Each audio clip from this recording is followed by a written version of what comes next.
Welcome back mga tol, again Vince Motovlog here. Motorcycle update tayo mga tol. So inilabas na nga ng Astra Honda Indonesia ang 2025 Honda ADV 160 Road Sync. Sa looks nito wala naman na bago, no? Same as previous model pa rin naman. Hindi katulad ng bagong PCX 160, at least may mga ni-redesign sa body. Pero dito sa ADV 160 ganun pa din, no? Walang nabago sa design at sa makina pareho pa din naman sa previous model. Isa nga sa in-upgrade dito sa bagong ADV 160 Road Sync. So ito naka TFT display na din siya, no, with Honda Road Sync. Ito nga yung pwede mo i-connect yung smartphone mo dito na via Honda Road Sync. And meron na nga rin itong on-screen navigation. So pareho lang din sa PCX 160 yung bago, no. So alam nyo na, possible din na i-upgrade ang Click 160 and naka TFT display na rin. So syempre yung mga feature ng TFT display andun din na, tulad ng Road Sync at yung on-screen navigation. Di natin alam pero malay nyo, di ba? At dahil naka TFT display na tayo dito, binago na din yung mga switch niya sa left handlebar and meron na rin itong passing light switch. At para naman sa utility features, naka USB Type-C na yung charging port nito, no, sa left pocket.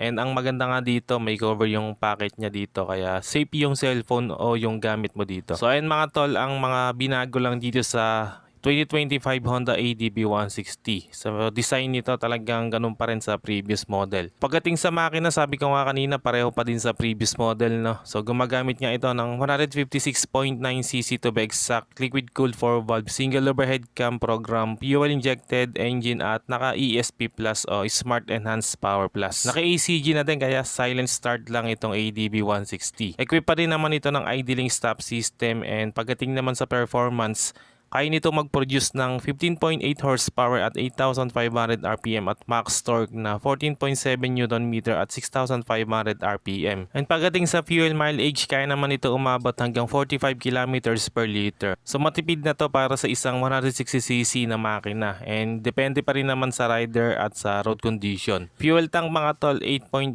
liters pa din naman. And other features na ino-offer na single channel ABS or anti-lock brake system, may HSTC pa rin o yung Honda Selectable Torque Control.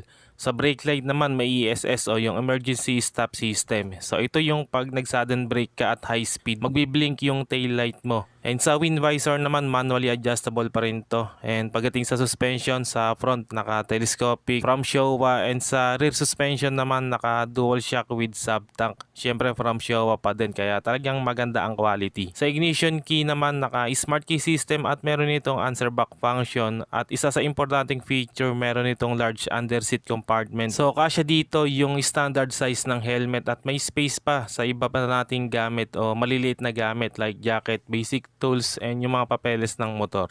So bali isang color lang ang inilabas ng Astra Honda dito sa ADV 160 Road Sync. Ang tawag nila dito ay SUV Brown. Sa ngayon wala pang balita kung kailan ito dadalhin sa Pilipinas. Siguro by mga November or December 2025 andito na rin ito sa atin. Pagdating sa presyo nito sa Indonesia, ang presyo nito ay 37,265,000 Indonesian rupiah. Na kung i-direct natin, i-convert sa Philippine peso ay nasa 129,000 pesos lang. So sa tingin ko, pag dinala to dito sa atin sa Pilipinas, ang magiging presyo nito is around 172,000 to 175,000 pesos. So yan ang aabangan natin mga tol, no? And sa mga nagbabalak maglabas ngayon ng Honda ADV 160, yung available ngayon dito sa atin sa Pilipinas, ang SRP ngayon nito is 166,900 pesos.